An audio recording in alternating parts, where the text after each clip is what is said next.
We're joined now by Democratic Congressman Jake Auchincloss of Massachusetts. Congressman, thanks very much for joining us. I guess it was a bit of a plot twist this afternoon.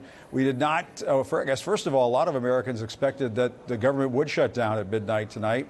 And then all of a sudden, it looked as though the House Speaker sort of gave up on corralling some of the far-right members of his conference and decided to go with Democrats to get this continuing resolution, the stopgap spending measure, passed. What happened on your end? What did you observe? Is that essentially what took place?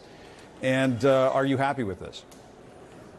What took place is that after months of caving to extreme MAGA Republicans who are intent on cutting Social Security and funding for public education, Speaker McCarthy spent today playing political games with American livelihoods and with Ukrainian lives. And without Democrats on the House floor bailing him out, he would not have been able to even keep the lights on in the federal government with his own GOP conference.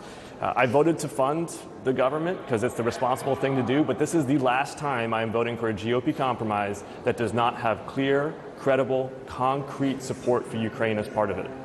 Yeah, well, I certainly want to ask you that, but I guess just my first follow-up, my initial follow-up would be why bail him out? Why bail out the Speaker? Funding the United States government is the responsible thing to do because the people who suffer when the government shuts down is not Speaker Kevin McCarthy. It is women and children who rely on the food stamps for food security, and the WIC program would have run out in weeks. It is active duty service members and federal employees who go without a paycheck, some of whom have to take a second job. It's the flying public who might experience delays in airports.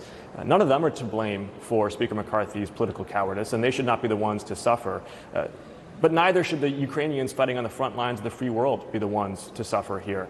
And while in the short term they're going to be able to maintain their counteroffensive, we need to provide them further aid, and we need to prevent any kind of a propaganda victory for Vladimir Putin. Well, yeah, let's get to that. What about the aid to Ukraine? How do you ensure that that funding does get through the Congress if the can has been kicked down the road, as your Republican colleague Tim Burchett put it earlier in this program? If you're kicking the can for another 45 days, might you have a scenario in 45 days where you've got to pass another funding bill to keep the government going without aid to Ukraine? Do they become sort of a hostage in all this, a political football in all this? That's right. And what's frustrating is that it's a MAGA problem. It's not a math problem. There are enough votes in the House, there are enough votes in the Senate right now and in 45 days from now to support Ukraine with the full $24 billion of aid that the president has requested, that they need both economically and militarily. This is not a math problem. This is a MAGA problem, which is to say that Speaker McCarthy is terrified of his extremist wing.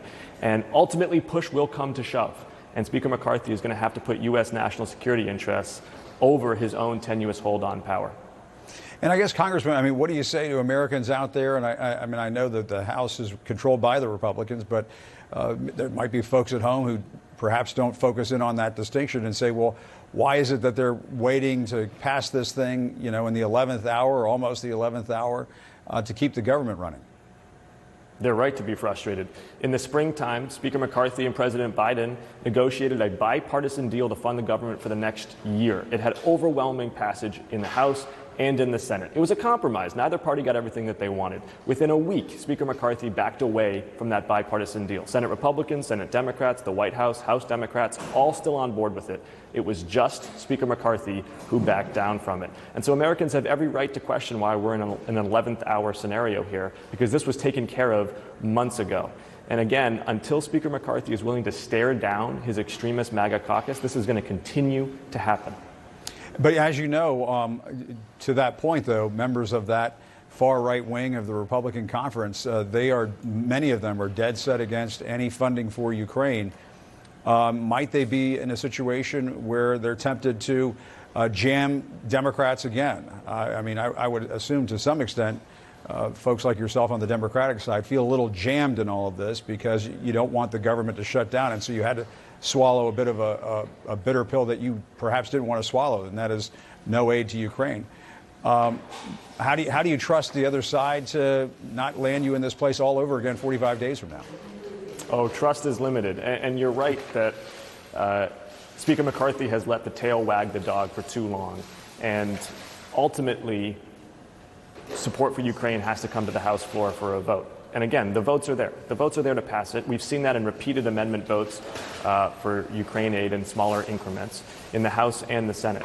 So this is not a question of whether Congress supports Ukraine. It does. And I told President Zelensky that one-on-one when he came to the Capitol last week. This is a question of whether Speaker McCarthy will find the political courage to stare down his hard right flank. And whether that happens today, whether that happens tomorrow, whether that happens in the next 45 days, I assure you it is going to happen at some point. All right. Congressman Jake Auchincloss, thanks very much. I know it's a busy afternoon, but we appreciate you making time for us. Thanks so much. It's good to be with you. All right. And we continue to